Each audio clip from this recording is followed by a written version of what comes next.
തൃശൂർ മുണ്ടത്തിക്കോടുണ്ടായ വെടിക്കെട്ടുപുര സ്ഫോടനത്തിന്റെ വിശദാംശങ്ങളിലേക്കാണ് വീണ്ടും പോകുന്നത്. ഈ സംഭവത്തിൽ ജുഡീഷ്യൽ അന്വേഷണം പ്രഖ്യാപിച്ചിട്ടുണ്ട് സംസ്ഥാന സർക്കാർ. ഒപ്പം തന്നെ ദുരന്തത്തിൽ മരിച്ചവരുടെ കുടുംബങ്ങൾക്ക് 14 ലക്ഷം രൂപ ധനസഹായം നൽകാൻ പ്രത്യേക മന്ത്രിസഭാ യോഗം തീരുമാനിക്കുകയും ചെയ്തിട്ടുണ്ട്. ഇന്ന് കടാവർ നായ്ക്കൾ ഉപയോഗിച്ച് നടത്തിയ തെരച്ചിലിലാണ് കൂടുതൽ മൃതദേഹ ഭാഗങ്ങൾ കണ്ടെത്തിയത്. ഒരാളുടെ മരണം കൂടി സ്ഥിരീകരിച്ചിട്ടുണ്ട് എന്നുള്ള വിവരവും അല്പം മുൻപ് വരികയുണ്ടായി. സുഹൈൽ മുഹമ്മദ് ഈ സംഭവ സ്ഥലത്ത് നിന്ന് കൂടുതൽ വിശദാംശങ്ങൾ നൽകാനായി ചേരുകയാണ്. സുഹൈൽ, രണ്ടുപേരായിരുന്നു വെന്റിലേറ്റർ ചികിത്സയിലുണ്ടായിരുന്നത്. അതിൽ ഒരാളുടെ മരണം കൂടി സ്ഥിരീകരിക്കുന്നു.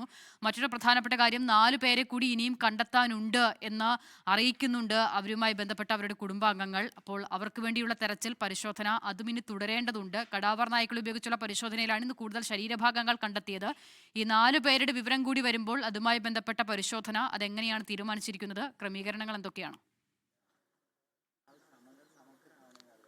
അസ്ത, പോലീസിനെ സംബന്ധിച്ചിടത്തോളം അവർക്ക് ടെക്നിക്കലി 2 ദിവസം കൂടി ഈ ഭാഗത്തൊക്കെ തെരച്ചിൽ നടത്തേണ്ടതുണ്ട്. കാരണം ഇവിടെ നിന്ന് 300 മീറ്റർ അകലെ നിന്നാണ് ഇന്ന് മൃതദേഹ ഭാഗങ്ങൾ ലഭിച്ചത്. ഞാനിനി ഈ മേഖലയുമായി ബന്ധപ്പെട്ട് ഇന്ന് സംഭവിച്ച പ്രധാന വികാസങ്ങൾ വളരെ വേഗത്തിൽ പറഞ്ഞു പോകാം. നിലവിൽ ഒരു അപകടം നടക്കി ഉണ്ടായിട്ടുണ്ട്. ഇനി അതിനെന്താണ് കാരണം എന്നാണ് അറിയേണ്ടത്. ആ കാരണം അറിയാൻ ഇപ്പോൾ ജുഡീഷ്യൽ അന്വേഷണം കൂടി പ്രഖ്യാപിച്ചത്. ആകെ 5 അന്വേഷണമാണ് നടക്കുന്നത്. പോലീസ് അന്വേഷണം, മറ്റൊന്ന് മജിസ്ട്രേറ്റ് അന്വേഷണം, പിന്നെ ഒന്ന് ഇലക്ട്രിക്കൽ ഇൻസ്പെക്ടറേറ്റിന്റെ പരിശോധന, പിന്നെ ഒന്ന് petroleum and explosive substance safety ഓർഗനൈസേഷന്റെ പരിശോധന, ഒപ്പം മജിസ്ട്രേറ്റ് അന്വേഷണം.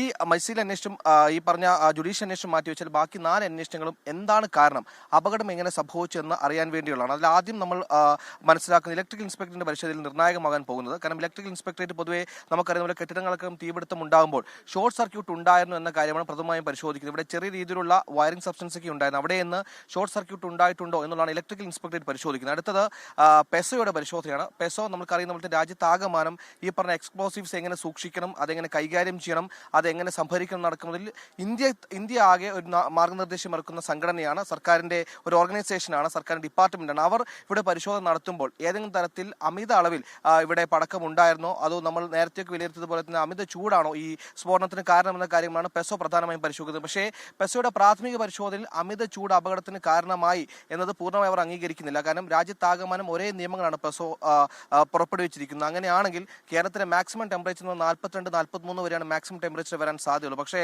ഉത്തരേന്ത്യയിൽ അത് 45-50 വരെ പോകുന്നുണ്ട്. ഉത്തരേന്ത്യയിലും സമാനമായ രീതിയിൽ തന്നെയാണ് എത്രത്തോളം ഈ പറയുന്ന എക്സ്പ്ലോസീവ്സ് പ്രൊക്യൂർ ചെയ്യാം, സംഭരിക്കാമെന്ന രീതിയിൽ നിയമം ഇറക്കിയിരിക്കുന്നത്. അപ്പോൾ കേരളത്തിൽ താരതമ്യം അവിടെ തന്നെ ടെമ്പറേച്ചർ കുറവായതുകൊണ്ട് ചൂട് കൊണ്ടൊരു അപകടം ഉണ്ടായി എന്ന ഒരു പൂർണ്ണമായ ഒരു നമ്മുടെ അനുമാനം അംഗീകരിക്കുന്നില്ല. വേറെ എക്സ് ഫാക്ടർ, വേറെ ഒരു കാരണം ഈ അപകടത്തിന് കാരണമായോ എന്നുള്ളതാണ് പെസ പ്രധാനമായും പരിശോധിക്കുന്നത്. ആ എക്സ് ഫാക്ടറാണ് ഇലക്ട്രിക്കൽ ഇൻസ്പെക്ടറിന്റെ പരിശോധന. നമ്മളിവിടെ സംശയിക്കുന്നത് ചൂടോ അല്ലെങ്കിൽ ഏതെങ്കിലും ഷോർട്ട് സർക്യൂട്ടോ ഉണ്ടായി എന്നുള്ളതാണ്. ആ ഷോർട്ട് സർക്യൂട്ടിലേക്കാണ് ഇലക്ട്രിക്കൽ ഇൻസ്പെക്ടർ പരിശോധന. അതായത് പെസോ ഈ പറഞ്ഞതുപോലെ ചൂടല്ല എന്ന് അനുമാനിക്കുമ്പോൾ മറ്റെന്തെങ്കിലും കാരണമുണ്ടോ എന്നുള്ളൊരു ചോദ്യം മുന്നോട്ട് വെക്കുമ്പോൾ ആ ചോദ്യത്തിന് മറുപടി കണ്ടെത്തി ഇലക്ട്രിക്കൽ ഇൻസ്പെക്ടറിന്റെ പരിശോധനയാണ്. അത് ഈ പറഞ്ഞ ഷോർട്ട് സർക്യൂട്ട് ഉണ്ടോ എന്നുള്ളതാണ്. ഇനി അടുത്തത് മജിസ്ട്രേറ്റ് തല അന്വേഷണമാണ്. ADMന്റെ നേതൃത്വത്തിലുള്ള അന്വേഷണം നടക്കുന്നത്. ആ അന്വേഷണം പ്രധാനമായും ഫോക്കസ് ചെയ്യുന്നത് ഇവിടെ എത്രത്തോളം വെടിമരുന്നുകൾ ഉണ്ടായിരുന്നു, പടക്കങ്ങൾ ഉണ്ടായിരുന്നു എന്നുള്ള കാര്യമാണ്. അത് നമുക്കറിയുന്ന പോലെ ലൈസൻസ് ഉള്ള ഒരു ലൈസൻസിയാണ് ഇവിടെ പടക്കം നിർമ്മിച്ചതെന്നും സംഭരിച്ചതെന്നും. അത് ഓക്കെയാണ്, ലൈസൻസ് ഉണ്ട്. പക്ഷേ ലൈസൻസ് ഉണ്ടെങ്കിൽ തന്നെ അമിത അളവിൽ ഇവിടെ അത് സംഭരിച്ചു വെച്ചിരുന്നോ, 1. 2, നമ്മൾ ഈ പറയുന്ന പോലെ തന്നെ ഒരു ലൈസൻസി ഒരു പടക്ക നിർമ്മാണശാല വെക്കുമ്പോൾ അവിടെ മതിയായ സുരക്ഷാ സംവിധാനം, ചിലപ്പോൾ സുരക്ഷാ സംവിധാനം എന്ന് പറയുന്നത് ചിലപ്പോൾ വാട്ടർ പമ്പിങ്ങും അടക്കമുള്ള കാര്യങ്ങളായിരിക്കും. ഒരു അപകടം മുൻപിൽ അത് ഉപയോഗിക്കാൻ പറ്റുമോ ഇല്ലോ എന്നുള്ള ചോദ്യം അവിടെ നിൽക്കുമ്പോഴും അവിടെ ഇത്രത്തോളം തൊഴിലാളികൾ ജോലി ചെയ്യുമ്പോൾ അവർക്ക് മതിയായ സുരക്ഷയുണ്ടോ എന്ന കാര്യം മജിസ്ട്രേറ്റ് അന്വേഷിക്കും. 3, ഈ ലൈസൻസി മറ്റേതെങ്കിലും തരത്തിൽ അനധികൃതമായി കൂടുതൽ സംഭരിച്ചിട്ടുണ്ടോ എന്ന കാര്യം കൂടി മജിസ്ട്രേറ്റ് തല അന്വേഷണത്തിലേക്ക് എത്തും. 4, ഇവിടെയുള്ള തൊഴിലാളികൾ, ഒരു പടക്ക നിർമ്മാണ മേഖലയാണ്, അതീവ ഏത് സമയത്തും അപകടം പതിയിരിക്കുന്ന ഒരു മേഖല കൂടിയാണ്. അവിടെ അത്യാവശ്യം കൈവഴക്കമുള്ള പരിചയസമ്പന്നരായ തൊഴിലാളികൾ തന്നെയാണ് ജോലി ചെയ്തിരുന്നത്. ആളില്ലാത്തതുകൊണ്ട് മറ്റാർക്കെങ്കിലും പരിചയസമ്പന്നത കുറഞ്ഞ ആരെങ്കിലും ഇവിടെ പ്രവേശിപ്പിച്ചിരുന്നു. ഇതെല്ലാം ലൈസൻസ് കൃത്യമായി സൂക്ഷിക്കേണ്ട കാര്യമാണ്. അപ്പോൾ ഈ തലങ്ങളിലെ കാര്യങ്ങളാണ് മജിസ്ട്രേറ്റ് തല അന്വേഷണത്തിൽ വരുന്നത്. അതായത് ഈ മജിസ്ട്രേറ്റ് തല അന്വേഷണത്തിന് ബാക്കപ്പ് നൽകുകയാണ് പോലീസ് അന്വേഷണം. പോലീസ് അന്വേഷണം ക്രൈമാണ് അന്വേഷിക്കുന്നത്. മജിസ്ട്രേറ്റ് അന്വേഷണം ഡിസാസ്റ്റർ മാനേജ്മെന്റുമായി ബന്ധപ്പെട്ട് എങ്ങനെ അപകടം ഉണ്ടായെന്നുള്ള മജിസ്ട്രേറ്റ് അന്വേഷണമാണ് നടക്കുന്നത്. ഈ മജിസ്ട്രേറ്റ് അന്വേഷണവും പോലീസ് അന്വേഷണം ഏതാണ്ട് ഒരേ പാരലൽ തന്നെയാണ് പോകുന്നത്. ഈ 2 അന്വേഷണങ്ങൾക്കും ബാക്കപ്പ് ചെയ്യുന്ന സപ്പോർട്ട് ചെയ്യുന്ന ഫോറൻസിക് പരിശോധനയാണ്. ഫോറൻസിക് പരിശോധന ടീം രാവിലെ മുതലൂടെ പരിശോധന നടത്തി ഒരുപാട് സാമ്പിളുകളെല്ലാം എടുത്തു കൊണ്ടുപോയിട്ടുണ്ട്.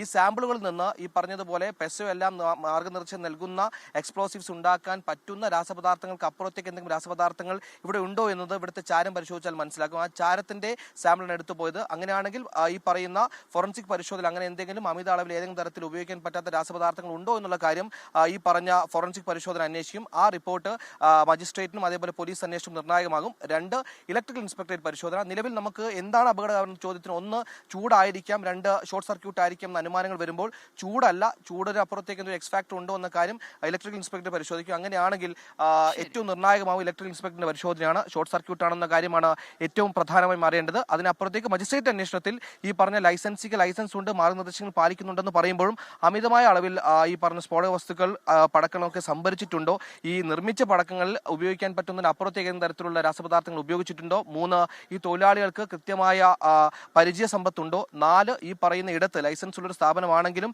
ആ ഇടത്ത് മതിയായ സുരക്ഷാ സംവിധാനം ഒരുക്കിയിട്ടുണ്ടോ എന്നുള്ള പെരിഫറൽ അന്വേഷണം കൂടി മജിസ്ട്രേറ്റ് തല അന്വേഷണം നടക്കും. അങ്ങനെ ഈ നമ്മുടെ നാട് നടക്കിയ ദുരന്തവുമായി ബന്ധപ്പെട്ട് ജുഡീഷ്യൽ അന്വേഷണം, മജിസ്ട്രേറ്റ് അന്വേഷണം, പോലീസ് അന്വേഷണം, ഇലക്ട്രിക് ഇൻസ്പെക്ടറിന്റെ പരിശോധന, ഒപ്പം പെസോയുടെ വിലയിരുത്തൽ, ഇങ്ങനെ 5 പരിശോധനകളാണ് ഇന്ന് ഇവിടെ പ്രധാനമായും നടന്ന സ്ഥിതി. ശരി, സുഹൈൽ മുഹമ്മദാണ് ഈ അപകടം നടന്ന സ്ഥലത്ത് നിന്ന് വിവരങ്ങൾ നൽകിയത്. എന്താണ് അപകടത്തിലേക്ക് നയിച്ചത് എന്നതിൽ ഇപ്പോഴും വ്യക്തതയില്ല. ആ കാര്യത്തിൽ വ്യക്തത വരുത്താൻ കൂടിയാണ് ഈ നിലയിൽ വിവിധ തലത്തിലുള്ള അന്വേഷണം കൂടി നടക്കുക. ഒപ്പം തന്നെ തെരച്ചിലും ഇന്ന് അവിടെ വളരെ കാര്യക്ഷമമായി തന്നെ നടന്നിരുന്നു. കടാവർ നായ്ക്കൾ ഉപയോഗിച്ചുള്ള തെരച്ചിലിലാണ് കൂടുതൽ ശരീരഭാഗങ്ങൾ അവിടെ നിന്ന് കണ്ടെത്തുകയും ചെയ്തത്.